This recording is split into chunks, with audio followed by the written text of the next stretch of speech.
सत्संग बुराइयों से छुटाता है। वहाँ भी गए हुए बच्चे थे, उनको सबसे पहली शिक्षा बात मैंने बताई कि तुम अपने माँ बाप के पैसे लेके अपना देश छोड़ के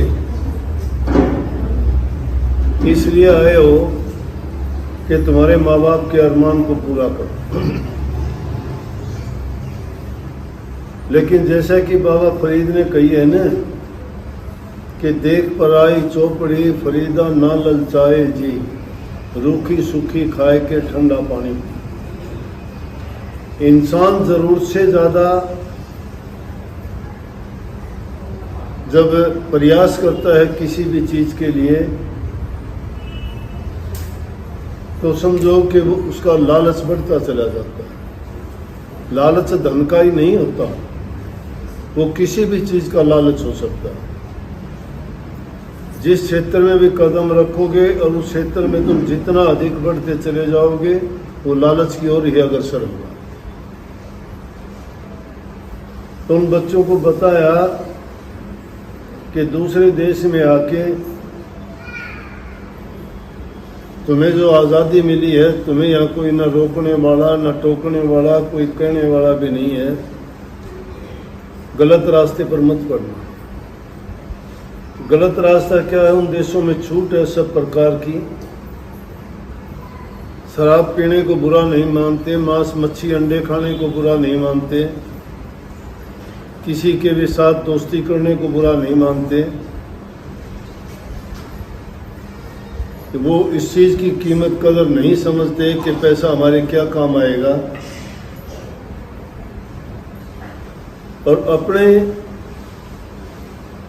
परिस्थितियां उन देशों से भिन्न हैं। हम पूर्व वाले हैं, वो पश्चिम वाले हैं।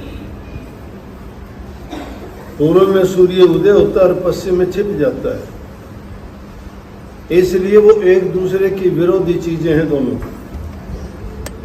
इनकी सभ्यता और हमारी सभ्यता में बड़ा अंतर है। हम धर्म पर चलने वाले आदमी, प्रेम के पुजारी, सब जीवों पर दया और सबके हित की बात सोचने वाले इंसान हैं। लेकिन संगति इंसान को बिगाड़ देती है, तो ऐसा न हो कि उन लोगों की संगति करके तुम बिगड़ जाओ। लेकिन काफी सत्संगी बच्चे थे।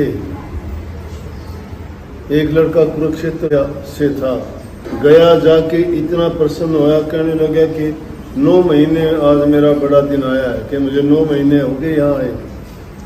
इतने दिन की सजा काटने के बाद मुझे दर्शन हुए। सत्संगी आदमी दर्शन का महत्व जानते हैं, सत्संग को समझते हैं और उसका लाभ जो मिलता है वो वही समझ सकते हैं।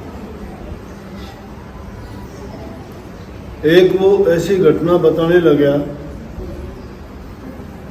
कि मेरे साथ का एक लड़का था, काफी दिन साथ रहा, अच्छी बात किया करता, कहता मैं गीता का पाठ करता हूँ, मैं हनुमान चालीसा पढ़ता हूँ, मैं रामायण मैंने पढ़ी है। मिला हम अलग अलग हो गए। तो जब एक दिन मिलन हुआ तो उसको खाना खाते हुए मैंने देखा, तो मैं उससे कहने लगा, अरे तू तो कहता था कि गीता पढ़ता हूँ, रामायण पढ़ता हूँ, हनुमान चालीसा का पाठ करता हूँ, खाना क्या खाता है? बोला कि ये तो कोई ऐसी बात नहीं है। बोला और इससे ज्यादा क्या बात है? जिसको तुम खाते हो हमारे देश में उसको माँ कहते हैं। मांस गऊ का खाते हैं, अपने देश में गाय को माता कहते हैं। बोला कि इतना जल्दी तो बहुत जल्दी भूल गया उन बातों। बोला ना ना ऐसी बात नहीं है। बोला और कैसे होगी?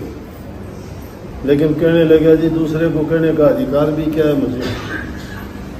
मैंने इतना ही कहा, लेकिन मुझे गलानी होगी उस आदमी से कि देखो वो सत्संगी तो नहीं था दूसरा लड़का जिसने ऐसा किया, लेकिन जिसने बताई वो सत्संगी था, कहने लगा कि इस तरह से आके संग करके आदमी बिगड़ जाता। अंग्रेजी में कहावत है, an open door tempts evil a saint. इसका मतलब है खुला दरवाजा एक महात्मा को भी अपनी नीति से गिरवा देता है। कहने का मतलब जहाँ आज़ादी होती है तो वो भी देखते हैं कि बहती गंगा में गोता लगा लो, तुम भी हाथ हो, कि कोई बुरा नहीं है, कोई कहने वाला नहीं, कोई सुनने वाला नहीं। लेकिन मैंने जितने सत्संग किए आपने सुने भी होंगे, मैं ज़्यादा जोर देता हूँ सुधार की बातों को, अच्छी बातों को अपनाने के लिए। उसका कारण भी यही है कि आदमी जब अच्छी बातें अपना लेगा, बुराइयां अपने आप छूट जाएंगी, और बुराइयां जब छूट जाएंगी, अच्छाइयां जिसमें आ जाएंगे, तो वो आदमी गुरु भक्त होगा, नाम का जपने वाला होगा, मालिक में श्रद्धा होगी, विश्वास होगा, वो आस्तिक होगा, नास्तिक नहीं है।